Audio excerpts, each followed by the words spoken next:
Hello good morning to all of you how you all. आज मैं बात करूंगा जो लैंग्वेज एंड लिटरेचर है, जो आपके फर्स्ट सेम की बुक है और उसका फोर्थ लेसन है the generation gap, that is written by Benjamin McLane Spock के द्वारा लिखा गया है।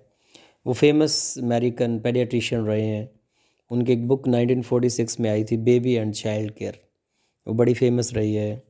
वो साइको एनालिसिस करते हैं, जो आप विश्लेषण के माध्यम से, मनोविज्ञान के विश्लेषण के माध्यम से कि जो चाइल्ड का बिहेवियर है वो कैसा है, उसको अंडरस्टैंड करने की कोशिश करते हैं और उससे रिलेटेड, और बच्चों को अपब्रिंगिंग कैसे की जाए उनसे रिलेटेड इश्यूज पे उन्होंने डिस्कस किया है। और मोस्टली जो राइटर हैं वो बताते हैं कि जो रेबिलियसनेस है पेरेंट्स के अगेंस्ट, वो हमेशा नेगेटिव नहीं होती। ये क्या है, नेचुरल एस्पेक्ट है एडोलसेंस का, किशोर अवस्था का। ये एक स्वाभाविक सा पहलू है, मतलब रेबिलियसनेस कि एक तरह से माता पिता के विरुद्ध हो जाना या विद्रोही हो जाना।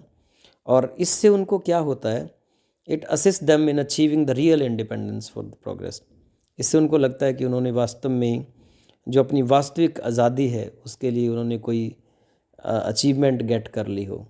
तो बेसिक प्रॉब्लम क्या है यंग पर्सन के लिए, कि अपनी आइडेंटिटी को फाइंड आउट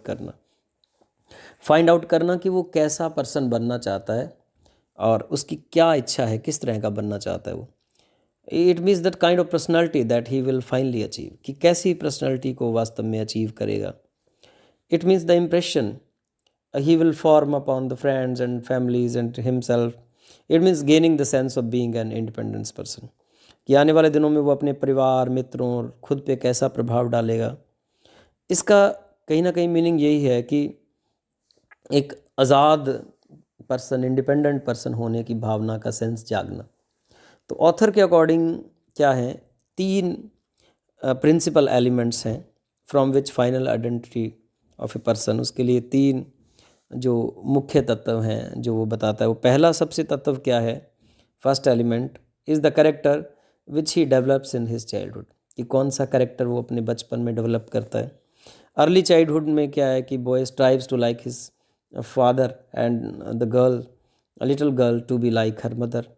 जो लड़का है उसको लगता है कि वो अपने पापा की तरह, फादर की तरह बनेगा, और लड़की को लगता है कि वो अपनी माँ की तरह बनेगी।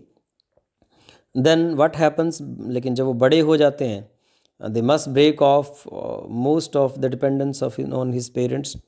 और जब वो बड़े हो जाते हैं तो उनको लगता है कि वो मतलब अपने जो माता पिता हैं उनकी निर्भरता से वो थोड़े आज़ाद हो जाते हैं। देन क्या होता है, तो इफ़ेक्टिव अडल्ट बनने के लिए उनको आइडियाज़ और एम्स अपने मतलब ग्रो करने पड़ते हैं या बनाने पड़ते हैं। और फिर उनमें इम्पेशंस की फीलिंग आती है, क्रिटिसिज्म की फीलिंग्स आती है towards his parents. Is not also bad, वो भी कोई बैड नहीं है जो फीलिंग ऑफ इम्पेशंस है। It puts him in the look out of new ideas and solve the problems of the day. इससे नई नई चीज़ों के बारे में उनको जानकारी मिलती है, वो प्रॉब्लम सॉल्व कर पाते हैं। वो हेल्प करते हैं ये सारी चीज़ें, जो फीलिंग ऑफ इम्पेशंस है, क्रिटिसिज्म है। It also helps him to show that how old are not progressive with the time. और सेकंड एलिमेंट क्या है कि वो अपनी आइडेंटिटी को डिटरमाइन करे, और डिपेंड करता है कि उसका जो रेबिलियस नेचर है वो क्या है, कितना स्ट्रॉन्ग है, और वो उसे कहाँ लेके जाता है, या उसकी नई फॉर्म क्या है। और तीसरा एलिमेंट क्या है नेचर में, उस that is needs of the time. Different historical periods रहे हैं, जो यंग पर्सनस हैं उन्होंने डिफरेंट तरह की पर्सनालिटीज़ को डेवलप किया है। Young persons develop different personalities. Erection रहे हैं कोई, उन्होंने एक्सप्लेन किया जो करप्शन है चर्च में, मार्टिन लूथर के टाइम में उसने उसको इंस्पायर किया कि उसमें निडरता और सुधार की इच्छा जागी। और भी बहुत सारी एडवांसेस हैं सिविलाइजेशन में जो यंग पर्सनस के द्वारा अचीव की गई हैं, बिकॉज वो बड़े इम्पेशंस रहे पास्ट के अचीवमेंट से। So they were able to dream of reforms and change their present. फिर उन्होंने सपने लिए, सुधारों के सपने लिए, ताकि वो वर्तमान को चेंज कर सकें।